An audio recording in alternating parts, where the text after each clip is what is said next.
Here's an overview of the steps of a project in first grade. A project starts usually with a shared experience or a strong interest in a subject or topic.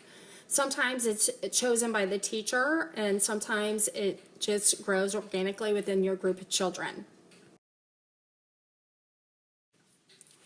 The next step usually is to write down some of the things that we already know about the topic and the things that we wonder about the topic. And this is an important step because it helps the children to have a voice and to determine the progress of the research. Next, we pull out nonfiction texts and sometimes video clips, and if we have time, we might interview an expert. For example, here, there's a second grader who loved butterflies, and she came to our class and we interviewed her.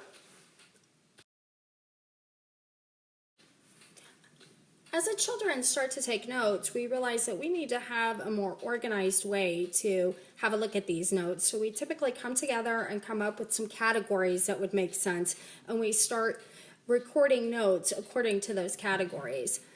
We also usually break into some small groups to do research on particular categories.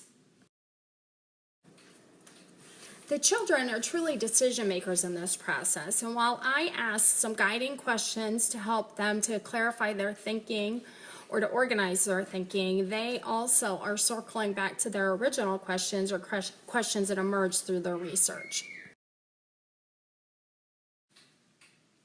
We integrate the arts as a method of communicating what we're learning.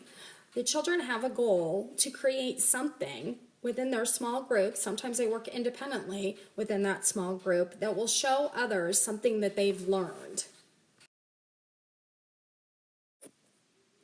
The act of planning and creating something to share with an audience gives real purpose to this work, and it also helps children to synthesize their thinking. The children use their research texts as mentor texts so that they can create their own informational texts. Typically, they like to include some of the text elements we've learned, such as photographs and captions, labels, diagrams, and so forth.